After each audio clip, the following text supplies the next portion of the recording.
Olá, esse é o programa Apostila. Meu nome é Fabrício Bolzan, sou professor de Direito do Consumidor da rede LFG. Tema da aula de hoje, inovações no CDC. O nosso programa terá a participação de alunos aqui nos nossos estúdios, alunos da UniCeub e da Uniplan, e também alunos da Universidade de Direito de Franca via web, os nossos colegas lá de Franca, a região da grande Patrocínio Paulista, né? Região de Franca, nossos queridos amigos da Faculdade de Direito.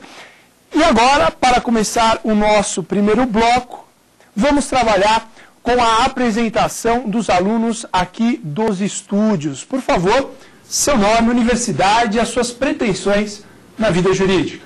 Sim, meu nome é Ludmila, eu sou no Uniplan e pretendo fazer concurso. Que maravilha! E o colega? Meu nome é Alexandre, sou estudante do curso de Direito do UniCeub, né? Estou cursando o 10º semestre. Minhas pretensões são prestar concurso para a área jurídica nos cargos de analista processual. Que maravilha! E o colega? Eu me chamo Saulo, sou do 10º semestre do UniCeub e quero advogar. Ok. O colega? Meu nome é Ronaldo Nunes, sou do 9º semestre do UniCeub. Minha pretensão é concurso para tabelião. Ok. É o nosso colega? Meu nome é Ana Cláudia, sou aluno do 10º semestre também do CEUB e minha pretensão é fazer concurso para a Defensoria Pública. Ok, agora então, um alô especial para o pessoal da Faculdade de Direito de Franca. Como é que vocês estão aí, tudo bem? Olá, tudo bem? Pessoal da Faculdade de Direito de Franca vai participar com a gente. Até brinquei com eles, região da grande Patrocínio Paulista, é isso mesmo, meus amigos? Exatamente. Que satisfação. Bom, para vocês entenderem um pouco mais do programa Apostila, neste primeiro bloco nós vamos trabalhar com a parte expositiva.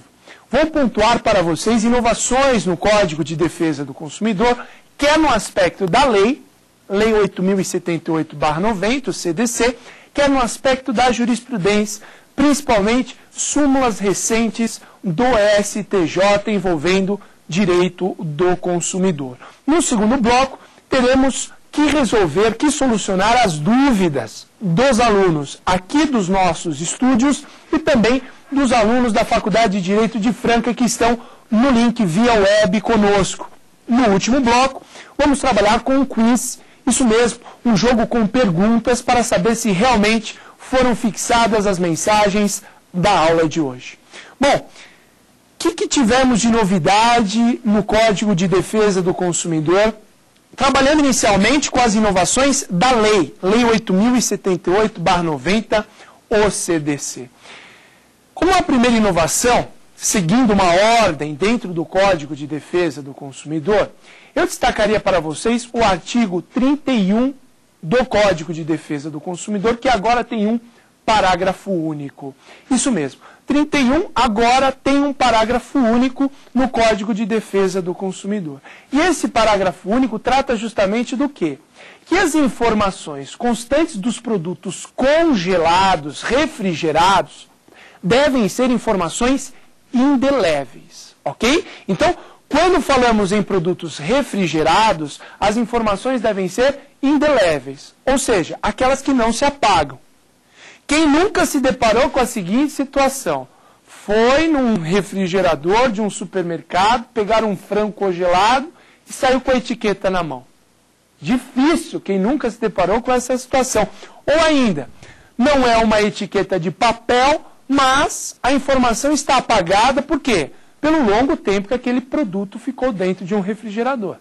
Diante desse contexto, meus caros, o que vem o Código de Defesa do Consumidor e agora expressamente determina? Produtos refrigerados, as informações devem ser indeléveis, ou seja, que não se apagam. Tudo bem? Essa é uma primeira disposição. Uma segunda disposição está no artigo 33 do Código de Defesa do Consumidor. Artigo 33 que também ganhou um parágrafo único. Ou seja, o 33, quando fala de oferta por telefone ou reembolso postal, agora ganhou um parágrafo único que deixa bem claro o seguinte: se for uma ligação onerosa feita pelo consumidor, o fornecedor não poderá ficar veiculando publicidade sobre seus produtos e sobre seus serviços. Entenderam a questão? Então, Hoje em dia, se você liga para algum fornecedor, não é possível naquele tempo de espera o fornecedor passar informações publicitárias de produtos dele ou de serviços dele. Por quê? Porque o consumidor está pagando por aquela ligação. Então, seria uma forma de ele, consumidor, pagar por uma ligação e ainda assim beneficiar o fornecedor que naquele período de espera fica jogando uma série de informações publicitárias sobre outros produtos e sobre outros serviços. Então, o artigo 33, parágrafo único, deixa bem claro essa proibição. A proibição do fornecedor veicular publicidade diante de chamadas onerosas por parte do consumidor. Andou bem o legislador, na minha opinião, tanto no artigo 31, parágrafo único, ao falar das informações indeléveis dos produtos refrigerados, como também em relação a essa proibição de veicular publicidades envolvendo chamadas onerosas por parte do consumidor. Uma terceira inovação que eu gostaria de conversar com vocês envolve exatamente o tema de cobrança do consumidor. A cobrança do consumidor está disciplinada no artigo 42 do Código de Defesa do Consumidor. E o Código de Defesa do Consumidor, no artigo 42, deixa bem claro que a cobrança do consumidor não pode colocá-lo, expô-lo ao ridículo, não pode gerar nenhum tipo de constrangimento a esse consumidor. Ok? Então, se o consumidor, no momento da cobrança, não pode ser exposto ao ridículo, não pode sofrer qualquer tipo de constrangimento, o parágrafo único do 42 deixa bem claro que cobrança indevida do consumidor gera uma restituição em dobro do que pagou em excesso. Bom, Fabrício, qual a novidade?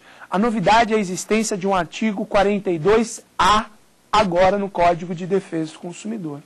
Artigo 42A que deixa bem claro o seguinte: todos os documentos de cobrança devem constar nome, endereço, CPF ou CNPJ do fornecedor.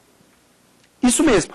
Todos os documentos de cobrança devem constar nome, endereço, CPF ou CNPJ do fornecedor. Isso é muito importante no contexto que eu passei para vocês desde o caput do artigo 42. Por quê? O caput fala, o consumidor não pode ser exposto a ridículo. Por quê? Se ele for exposto a ridículo no momento da cobrança, ele pode, por exemplo, entrar com uma ação de indenização postulando danos morais. Concordam comigo? E como é que ele vai saber quem fez essa cobrança?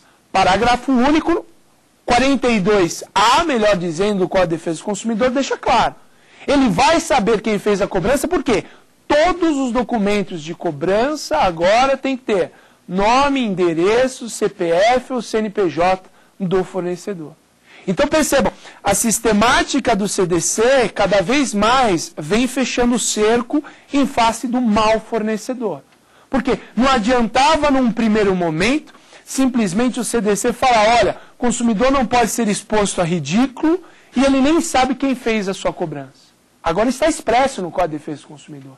Todos os documentos de cobrança têm que ter a informação de quem é o fornecedor, o seu endereço, CPF ou CNPJ. Uma última informação e novidade que eu gostaria de destacar no âmbito do Código de Defesa do Consumidor, antes de entrarmos na jurisprudência do STJ, envolve exatamente o seguinte tema: contrato de adesão. Contrato de adesão, aquele cujas cláusulas são estabelecidas única e exclusivamente pelo fornecedor ou foram previamente aprovadas pela autoridade competente. Nesse tipo de contrato de adesão, em que só cabe ao consumidor aderir ou não àquilo que já foi feito, aquele chamado contrato formulário, que o consumidor só preenche o nome, o endereço, o resto das cláusulas, todas foram elaboradas pelo fornecedor. Esse contrato de adesão, ao longo da história, teve uma característica muito triste, que era aquela característica de letrinhas pequenas. Com certeza vocês já se depararam com contratos de consumo, com aquelas letrinhas pequenas e aqueles contratos extensos, um convite para o consumidor não ler e assinar ao final. O que fala hoje expressamente no artigo 54, parágrafo 3º do CDC. O artigo 54, parágrafo 3º do CDC, agora exige que, no mínimo, o tamanho da fonte no contrato de adesão seja de número 12, ok? Isso mesmo. Hoje expresso no Código de Defesa do Consumidor. Tamanho mínimo da fonte no contrato de adesão, número 12. Então, já é um começo, mais uma vez, de melhorar a situação do consumidor, que é o vulnerável da relação jurídica, que é a parte mais fraca perante um fornecedor que é o detentor dos monopólios dos meios de produção, perante um fornecedor que determina o que, como e quando produzir. É mais uma forma do CDC conferir direitos à parte mais fraca e impor obrigações à parte mais forte. E quando o Código de Defesa do Consumidor confere direitos à parte mais fraca e impõe deveres à parte mais forte, no fundo ele quer o quê? Reequilibrar uma relação jurídica que é tão desigual em sua origem. Tudo bem? Isso em relação ao Código de Defesa do Consumidor. Agora a jurisprudência. STJ vem emitindo várias súmulas sobre o tema direito do consumidor. Vou destacar algumas com os senhores aqui na aula de hoje. Uma primeira súmula que eu gostaria de destacar é a súmula de número 379. Na súmula de número 379 do STJ, os juros moratórios não poderão ser superiores a 1% ao mês. Ok? Juros moratórios nos contratos bancários não poderão ser superiores a 1% ao mês, salvo em caso de legislação específica. Tomem cuidado, meus caros, porque o próprio STJ já expediu uma súmula, que é a súmula de número 382, falando dos juros remuneratórios. No tocante aos juros remuneratórios, meus amigos, o simples fato de se cobrar acima de 12% ao ano, por si só, não é cláusula abusiva, ok? STJ, súmula 382, a cobrança de juros remuneratórios acima de 12% ao ano, por si só, não gera abusividade no contrato. Então, percebam, se numa eventual prova de concurso público vocês se depararem com a situação juros moratórios, quanto que é o máximo que pode ser cobrado por ano? Os juros moratórios, 12% ao ano, concorda? Os moratórios, 12% ao ano. Por quê? Na súmula 379, a STJ deixou bem claro, 1% ao mês no máximo. Agora, se o examinador, para confundi-los, falar de juro remuneratório, os juros remuneratórios podem ser acima de 12% ao ano. Juros remuneratórios é aquele em que a pessoa pega dinheiro emprestado do banco e o banco ganha em cima disso. Cobra um valor por esse empréstimo. Não é a mera mora, não. Ele cobra um valor por esse empréstimo. Aqui a abusividade não estará caracterizada pelo simples fato de se cobrar acima de 12% ao ano. Por quê? Porque a posição tanto do STF como do STJ, que essa cobrança pode ser acima de 12% ao ano, desde que dentro de uma média de mercado, ok? Desde que dentro de uma média de mercado pode ser acima de 12% ao ano. Tudo bem? Tranquilo? Então, não confundam numa eventual prova juros moratórios, máximo 12% ao ano, com juros remuneratórios, que pode ser acima de 12% ao ano, desde que dentro de uma média de mercado. Tudo bem? Uma outra questão interessante a respeito de súmulas do STJ é a súmula de número 380. Súmula de número 380 do STJ deixa bem claro uma situação interessante, que é a seguinte. O consumidor muitas vezes não concorda com a cobrança que é feita perante ele. O que ele faz? Contrata um advogado para entrar com uma ação revisional. Então, exemplo, estão cobrando o consumidor 100 mil reais. Ele fala, não, eu contratei 80 mil reais, eu não vou pagar 100 mil reais. Ele vai, contrata um advogado que entra com uma ação judicial revisional. Eu pergunto para vocês, o simples fato de se entrar com uma ação revisional inibe a mora do autor e, consequentemente, esse consumidor não pode ver o nome dele no cadastro de inadimplentes? Entenderam a questão? Entenderam aqui? Então, ele não concorda com a dívida, ele entra com uma ação revisional, e eu quero saber, essa ação revisional por si só inibe a mora do autor e, consequentemente, ele não pode ver o nome dele no cadastro de inadimplentes? A colega já respondeu aqui. A simples propositura de ação de revisão para o STJ, súmula 380, não inibe a mora do devedor. E se a simples propositura de ação de revisão não inibe a mora do devedor, qual é a consequência, meus caros? Esse consumidor, mesmo certo, não concordando com a dívida, discutindo ela em juízo, pode ver o nome dele num cadastro de inadimplentes. Claro, porque se a ação revisional não inibe a mora, qual a consequência natural em relação ao consumidor inadimplente? O nome dele vai para um cadastro de inadimplentes. Tudo bem? Mas, Fabrício, quando então que inibiria a mora? Se o consumidor entra com uma ação de revisão pautada em jurisprudência pacífica do STF ou do STJ, e ainda assim deposita o valor incontroverso, aí sim a mora dele estaria inibida na posição do STJ. Eu vou repetir. Se ele entra com a ação de revisão pautada em jurisprudência pacífica do STF e do STJ, e ainda assim deposita o valor incontroverso, no meu exemplo, ele acha que ele deve 80, ele deposita em juízo 80 mil, e a demanda dele está fundada em jurisprudência pacífica do STF e do STJ, aí sim, para o Superior Tribunal de Justiça, estaria inibida a mora. Neste caso, o consumidor não poderia ver seu nome incluído num cadastro de inadimplentes. Ok? Portanto, não basta a ação de revisão. Além da ação de revisão, tem que depositar o valor incontroverso e a demanda tem que estar pautada, fundamentada em jurisprudência pacífica do STF ou do STJ. Outra questão interessante, também fruto de súmula recente do STJ. Nós sempre estudamos na academia que o direito do consumidor, mais precisamente o Código de Defesa do Consumidor, ele tem 3 características principais. Ele é um microsistema multidisciplinar. Por quê?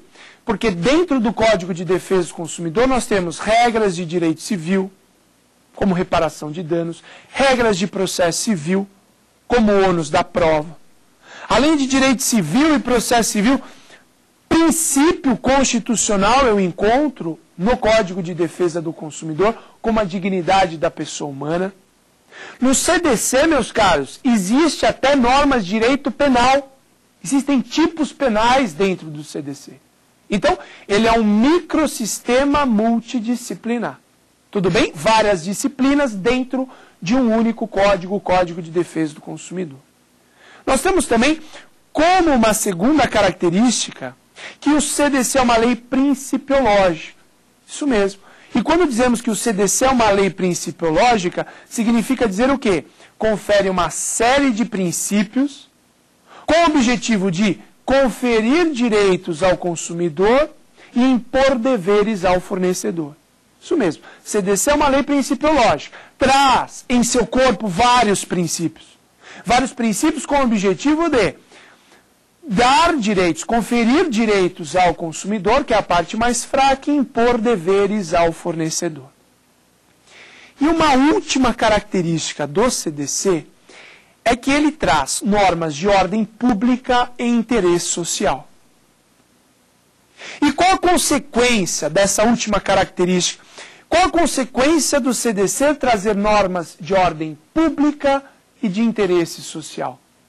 A consequência principal é a seguinte: os direitos incertos presentes no Código de Defesa do Consumidor não podem ser derrogados pela vontade das partes e o juiz pode reconhecer de ofício o direito do consumidor. Ok? Essa é a consequência da última característica. os direitos incertos presentes no CDC não podem ser derrogados pela vontade das partes e o juiz pode reconhecer de ofício um direito do consumidor. Tomem cuidado se for contrato bancário, tomem cuidado se for cláusula abusiva dentro de um contrato bancário. Por quê? Porque o STJ, na súmula de número 381, deixou bem claro que nos contratos bancários é vedado ao juiz reconhecer de ofício qualquer abusividade. Ok? Contratos bancários, é vedado ao juiz reconhecer de ofício qualquer abusividade. Então percebam, amigos, tudo aquilo que a gente sempre estudou a respeito do CDC, nesse momento, nesse aspecto, com todo respeito ao STJ, foi por água abaixo. Porque se o Código de Defesa do Consumidor tem como uma de suas características ser uma norma de ordem pública e interesse social, e, consequentemente, o juiz pode reconhecer de ofício um direito do consumidor, pergunto, por que o juiz não pode anular de ofício uma cláusula abusiva em contrato bancário? Aí a resposta, porque tem súmula do STJ dizendo isso, mas não é súmula vinculante, ok? Não é o STF que edita a súmula vinculante. Então nós, operadores do direito, temos que tentar demonstrar ao STJ que essa não é uma posição correta em relação a toda a sistemática do Código de Defesa do Consumidor. Em relação, meus caros, em relação a todo o envolvimento que tem de proteção à parte mais fraca, e por ser essa proteção à parte mais fraca, um direito fundamental. O direito do consumidor é um direito que está no artigo 5º da Constituição Federal, inciso 32. Tudo bem? Mesmo porque, meus caros, se vocês forem analisar os precedentes do STJ dessa súmula, vocês vão chegar a uma conclusão que eu cheguei. Um dos precedentes deixava bem claro o seguinte: não é possível o tribunal reconhecer de ofício uma cláusula abusiva em contrato bancário que não foi discutida em primeira instância. Ou seja, aquela regra do tantum devolutum quantum appellatum. Aí tudo bem, tem sentido. Agora, em relação ao juiz de primeiro grau não poder reconhecer de ofício, na minha opinião, equivocada, concessa vênia, a posição do STJ. Esse foi o primeiro bloco do programa Apostila. Na sequência, vamos esclarecer as dúvidas dos nossos alunos do UniCeub e do Uniplan e também da Faculdade de Direito de Franca. Até mais!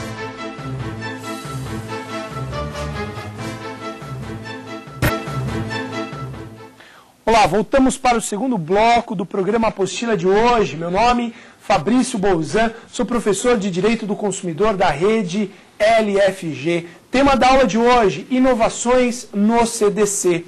Nesse segundo bloco, vamos esclarecer as dúvidas dos nossos alunos aqui no estúdio e também dos alunos via web. Aqui nos nossos estúdios, alguém tem alguma pergunta? Por favor, o nome e a pergunta. Professor, meu nome é Alexandre e eu tenho uma dúvida.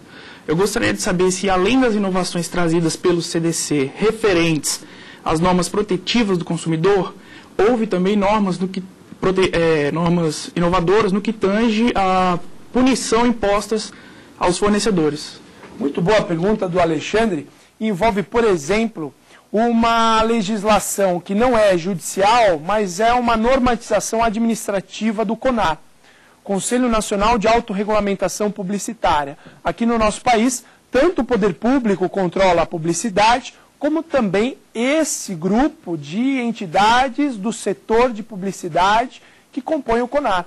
Repito, Conselho Nacional de Autorregulamentação Publicitária. E o CONAR tem um código, que é o Código de Autorregulamentação Publicitária. Não é lei, Alexandre, mas dentro do setor do ramo de publicidade é muito bem aceito, como imposições de multas, como imposição de restrições às entidades do setor, que teve como exemplo a impossibilidade de, na publicidade de cerveja e bebidas alcoólicas, ter qualquer conexão com animação fazendo referência a crianças. Não sei se vocês lembram da época em que tinha uma tartaruguinha, vocês são muito novos, mas tinha uma tartaruguinha que fazia embaixadas com uma cervejinha no pé, não sei se vocês lembram. Isso não pode mais. Foi pelo CDC? Não. Foi pelo Código de Autorregulamentação Publicitária, uma medida administrativa no âmbito do setor de publicidade. Poderia citar também a questão da ANAC, Agência Nacional da Aviação Civil, que vem impondo penalidades administrativas aos fornecedores no setor de aviação e que muito bem representa uma inovação como você ressaltou. Agora, vamos à web, vamos à Franca, Faculdade de Direito de Franca. Alguém tem alguma dúvida? Por favor, o nome e a pergunta. Oi, meu nome é Annelise e eu queria saber se constitui algum constrangimento cobrar fora do horário comercial. Entendo que sim, Annelise, boa a sua pergunta. O Código de Defesa do Consumidor, ele deixa bem claro, não só no artigo 42, mas também envolvendo o artigo 71, que algumas medidas não são possíveis em relação à cobrança do consumidor. Nunca ameaça, nunca constrição moral, nunca nesse sentido. Algumas outras medidas são admitidas, desde que justificáveis. Como, por exemplo, interferir no descanso e no lazer do consumidor. Isso é possível se tiver fundamento e se tiver razoabilidade na cobrança.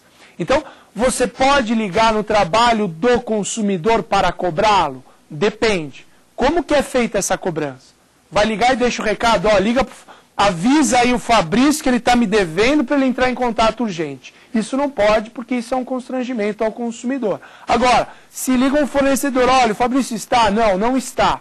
Por favor, pode deixar um recado para ele ligar para tal pessoa, no telefone tal, preciso muito falar com ele. Tranquilo, isso não tem problema. Agora, se o fornecedor só tem o telefone da casa do consumidor, o único telefone que ele tem é o da casa, e ele liga na casa durante o horário comercial, nunca encontra esse consumidor. Seria ou não seria, pergunto para a Annelise, uma hipótese justificável de se cobrar o consumidor além do horário de trabalho, ok? Então, a princípio, Annelise, não é possível essa cobrança fora do horário de fora do horário de trabalho, salvo se existir situação justificável como essa. O fornecedor só tem o telefone da residência, o consumidor nunca está em casa, ele consegue comprovar que ligou várias vezes dentro do período comercial, nunca encontrou, aí sim estaríamos diante de uma causa justificadora dessa medida.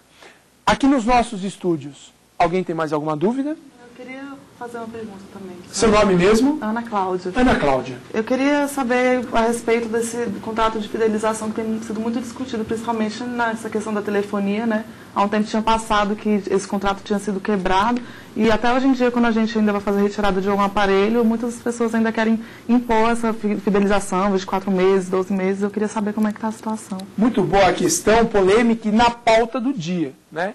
Está pendente de julgamento uma decisão do STJ para meio que pacificar o tema. Por quê? Na minha opinião, Ana, é totalmente abusiva a cláusula que busca uma fidelização de um consumidor porque tem um desconto no aparelho, a no mínimo ficar com aquela empresa 12 meses, 24 meses, seja lá quanto for. Por quê? Porque viola o artigo 39, inciso 1º do CDC. O artigo 39, inciso 1º do CDC, veda a chamada venda casada. Se ele veda a venda casada e impede a imposição de limites quantitativos mínimos ao consumidor, salvo situações justificadas, é uma hipótese de violação do Código de Defesa do Consumidor. Minha opinião abusiva. A STJ está para decidir esse tema com uma forma mais definitiva, como um parâmetro melhor para situações de demandas futuras. Agora, mais uma vez, vamos à Franca. Vamos falar com os alunos da Faculdade de Direito de Franca. Alguém mais tem dúvida? Por favor, o nome e a pergunta. Bom, meu nome é Monique e eu gostaria de saber se no contrato de adesão prevalece o Código Civil ou o Código de Defesa do Consumidor. Muito bem. O contrato de adesão, que já comentei com vocês, é aquele em que as cláusulas são elaboradas exclusivamente pelo fornecedor ou foram aprovadas previamente pela autoridade competente. Tudo bem se o consumidor insere uma ou outra cláusula, isso não desnatura o contrato como sendo um contrato de adesão, e ele está muito bem disciplinado no artigo 54 do Código de Defesa do Consumidor. A pergunta da Monique é muito pertinente porque pode envolver a questão da teoria do diálogo das fontes, que basicamente envolve o quê? Se mais de um diploma é capaz de tutelar o direito do consumidor, por que não aplicar todos em benefício do consumidor? Porque a gente vem de uma escola de que se há um conflito aparente de normas, tem que excluir uma das normas. Ou pelo critério da hierarquia, ou pelo critério da especialidade, ou pelo critério da antiguidade, ok? Por que não conformar a aplicação de todas na defesa de um interesse maior? Na defesa do direito do consumidor, que é um direito fundamental, conforme já falamos, está no artigo 5º, inciso 32 da Constituição Federal.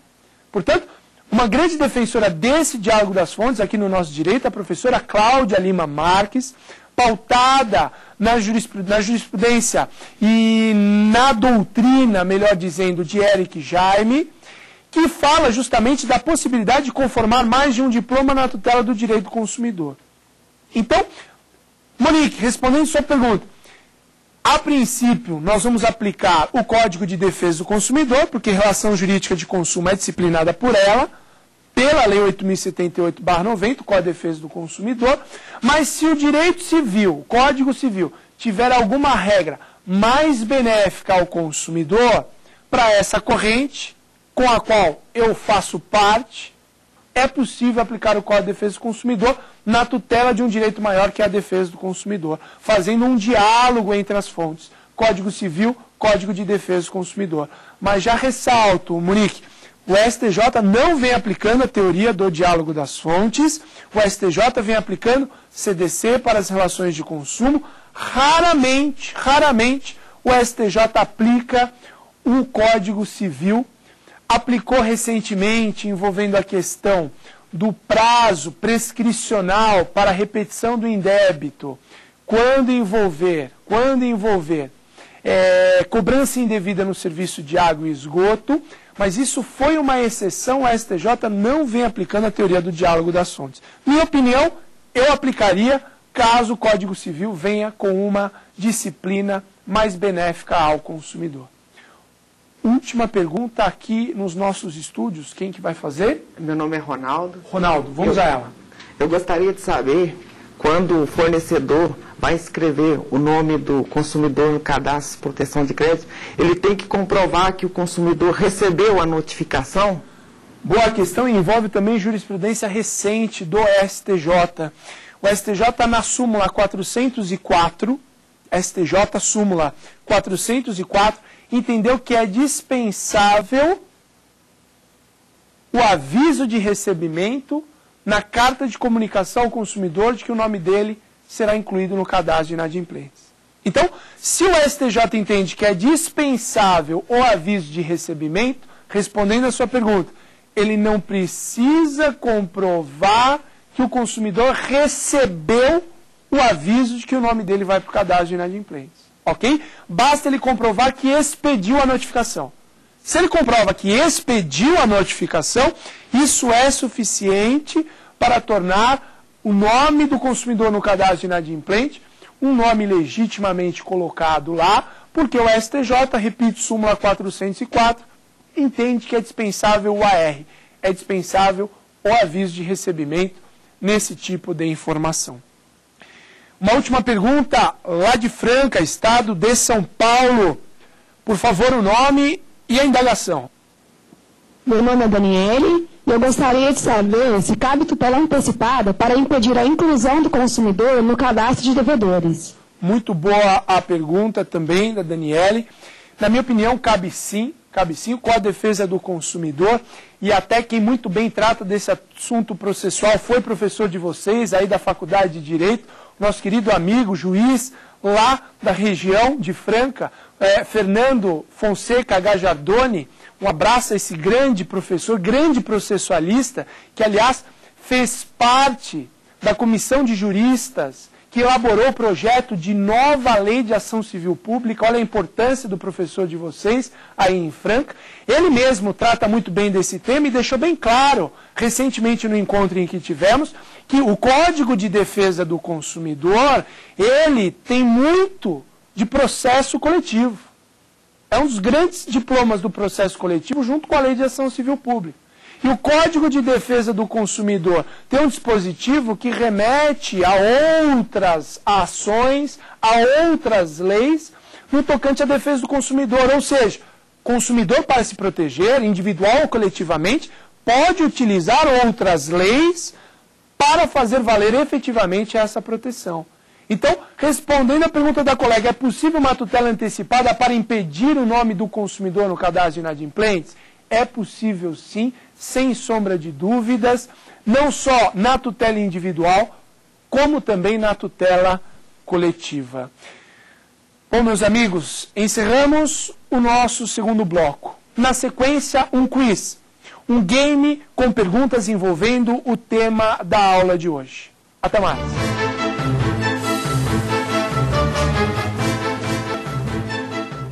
Olá!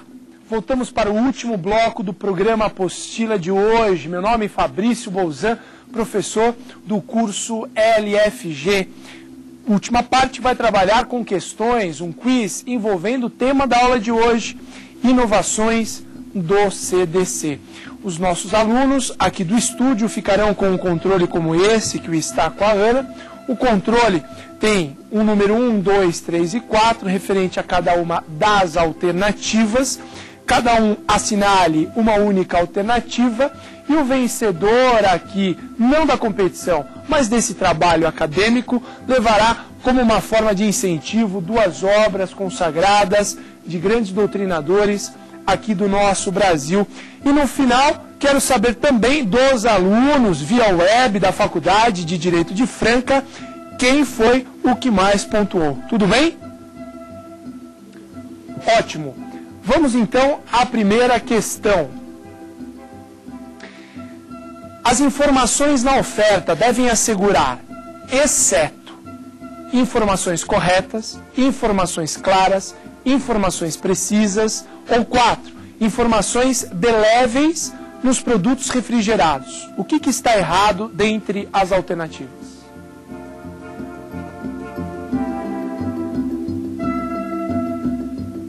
Resposta. Número 4. O que está errado? As informações beléveis nos produtos refrigerados. Por quê?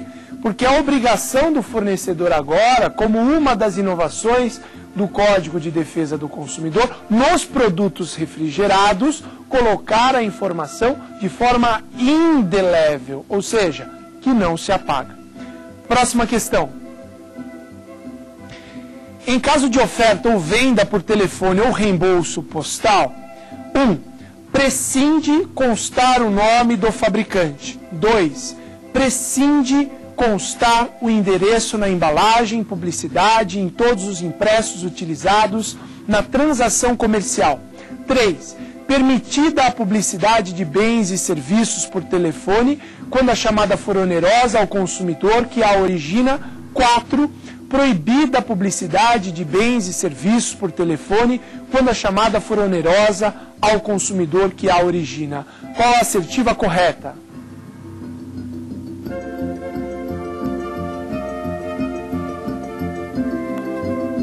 Resposta é a de número 4 também.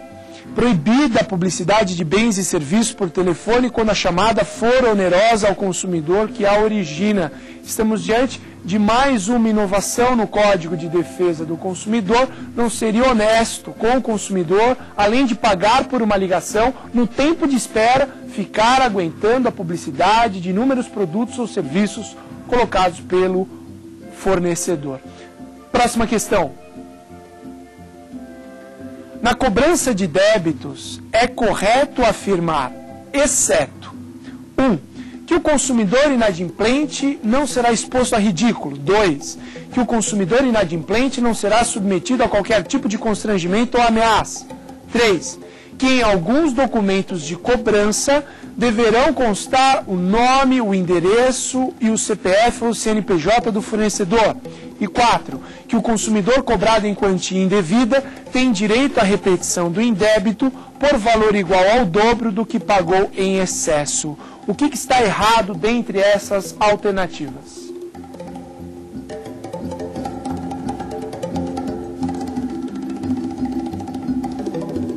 Vamos à resposta. Número 3, que em alguns documentos de cobrança deverão constar o nome, endereço, o CPF ou CNPJ do fornecedor. Por que está errada a alternativa? Em todos os documentos de cobrança é o que fala o Código de Defesa do Consumidor.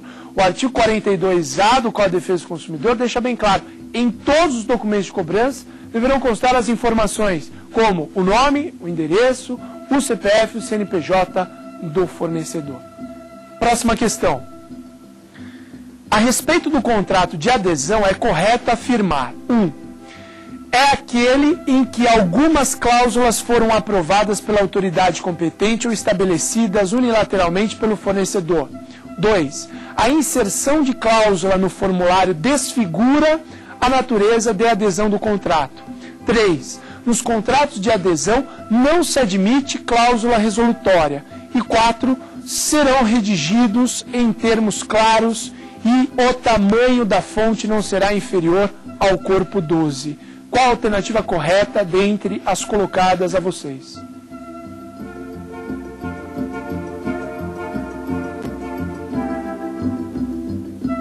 Vamos à resposta. Número 4. Serão redigidos em termos claros e o tamanho da fonte não será inferior ao corpo 12. Essa é uma novidade colocada pelo Código de Defesa do Consumidor no artigo 54, parágrafo 3º, ok? Não pode ser a fonte inferior a 12, ok? Próxima questão. Sobre o serviço de telefonia, é correto afirmar: 1. É legítima a cobrança de tarifa básica pelo uso dos serviços de telefonia fixa. 2. É abusiva a cobrança de tarifa básica pelo uso dos serviços de telefonia fixa na visão do STJ. 3. Que o STJ entende que o assinante responderá pelos custos no caso da discriminação de pulsos excedentes. E 4. Que a súmula 357 do STJ não foi revogada. Qual alternativa está correta?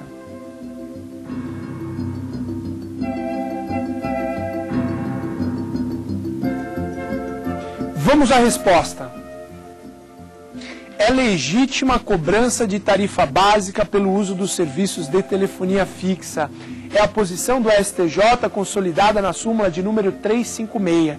Isso mesmo, súmula 356 do STJ deixa bem clara a legitimidade da cobrança de tarifa fixa, de tarifa mínima, pelo serviço de telefonia fixa. Aquela tarifa mensal de assinatura, o STJ já se posicionou, súmula 356, entendendo pela sua legitimidade.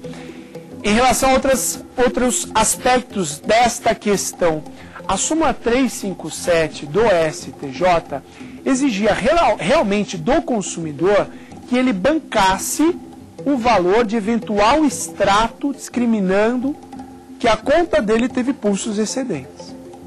Então ele contratou um valor X de pulso, vem um valor Y ou X vezes 2, ele quer saber para quem eu liguei tanto, será que não clonaram o meu telefone, algo muito comum no nosso país. E o STJ na súmula 357 entendeu, você tem direito à discriminação sim, só que você tem que pagar por esse valor, tem que solicitar e pagar por esse valor. Foi revogada essa súmula, ok? O STJ entendeu pela revogação dessa súmula 357. Hoje, então, como é que está a situação? Basta o consumidor solicitar a discriminação, que ele tem direito a ela, sem nenhum acréscimo. Tudo bem? Tranquilo? Então, súmula 357, revogada pelo STJ. Próxima questão. Sobre os contratos de consumo, é correto afirmar: 1. No contrato de arrendamento mercantil, é necessária a notificação prévia do arrendatário para constituí-lo em mora. 2. No contrato de arrendamento mercantil, não é necessária a notificação prévia do arrendatário para constituí-lo em mora. 3. A simples devolução indevida de cheque não caracteriza dano moral. 4. A simples devolução indevida de cheque não caracteriza dano material. Qual a resposta correta?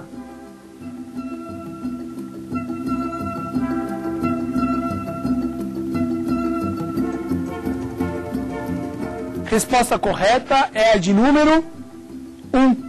No contrato de arrendamento mercantil é necessária a notificação prévia do arrendatário para constituí-lo em mora, ok? Aliás, é também tema de súmula do STJ, e o STJ, ao sumular essa questão nestes termos, deixou bem claro o seguinte: não é porque tem cláusula admitindo a busca e apreensão em razão do inadimplemento do arrendatário que ele não tem que ser notificado da sua mora. Porque o que é muito comum? O consumidor não paga, envolvendo o contrato de arrendamento mercantil, ele está com a posse do bem, ok? Não tem a propriedade ainda, mas tem a posse do bem, exemplo, leasing de carro. E aí o que acontece? Tem lá uma cláusula: se não pagou uma, 2 ou 3 prestações, está admitida a busca e apreensão do bem, sem notificação da mora. Não pode. STJ deixou bem claro, sumulou a questão nesse tema. Quando estivermos diante de um contrato de arrendamento mercantil, contrato de leasing, não é possível a busca e apreensão direta. Na prática é isso. Tem que notificar o consumidor, tem que constituí-lo em mora antes. Próxima questão. Sobre os contratos bancários, é correto afirmar, exceto, os juros moratórios poderão ser convencionados até o limite de 1% ao mês. A estipulação de juros remuneratórios superiores a 12% ao ano por si só não indica abusividade. 3. É abusiva a cobrança de juros moratórios acima de 12% ao ano. E 4. É abusiva por si só a estipulação de juros remuneratórios superiores a 12% ao ano. Qual alternativa está errada?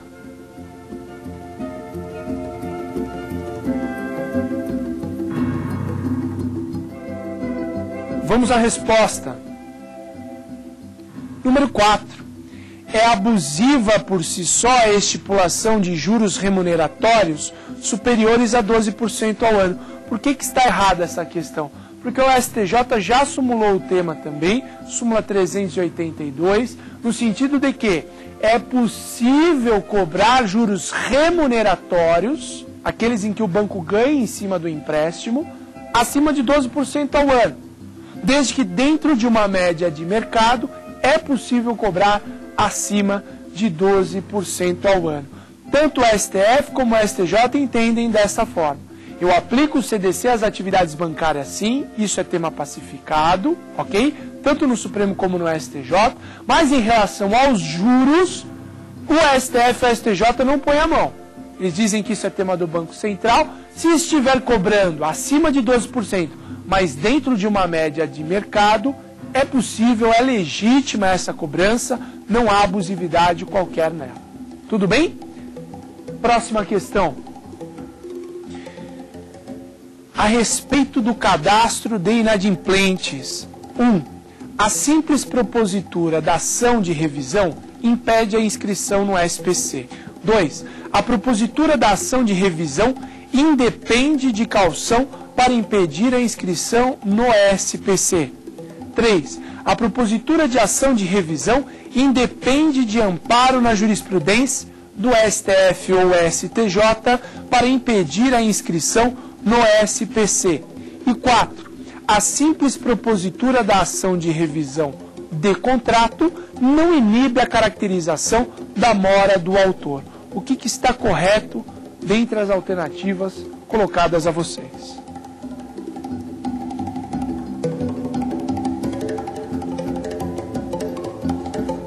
Vamos à resposta correta.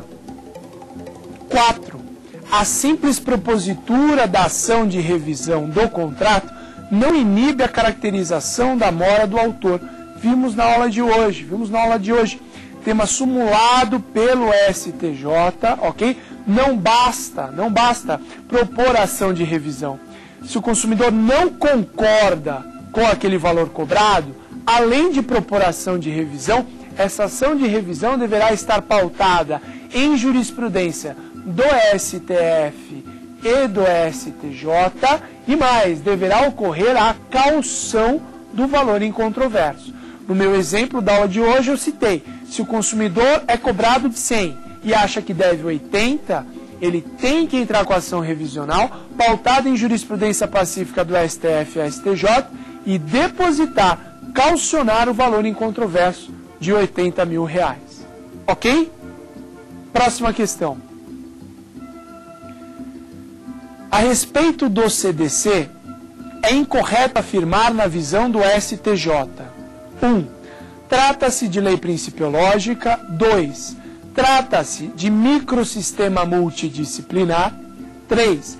Trata-se de norma de ordem pública e interesse social. 4. Nos contratos bancários, é permitido ao julgador conhecer de ofício da abusividade das cláusulas. Qual a resposta a ser assinalada?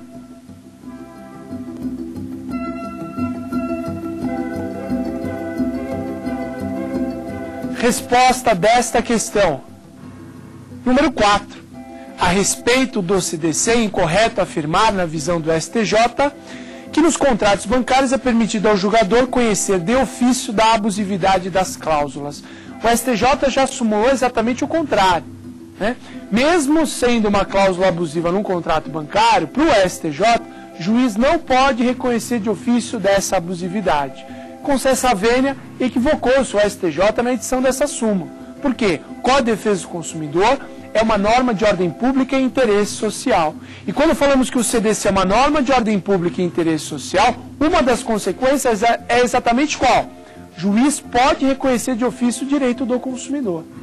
Então, por que o STJ editou essa súmula? Sendo que os precedentes falavam de algo um pouco diferente.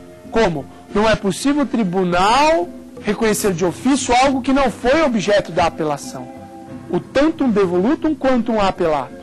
Mas, em suma, é o que está em vigor hoje para o STJ. Cabe a nós, operadores do direito, tentarmos demonstrar o contrário.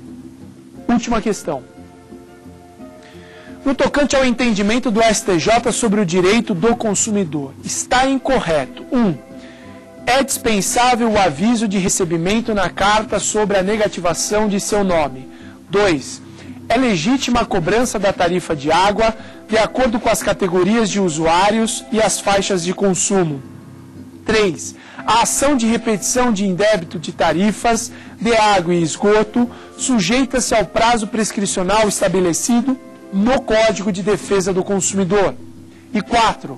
Nos contratos vinculados ao sistema financeiro de habitação, a atualização do saldo devedor antecede sua amortização pelo pagamento da prestação. O que está errado dentre as assertivas colocadas?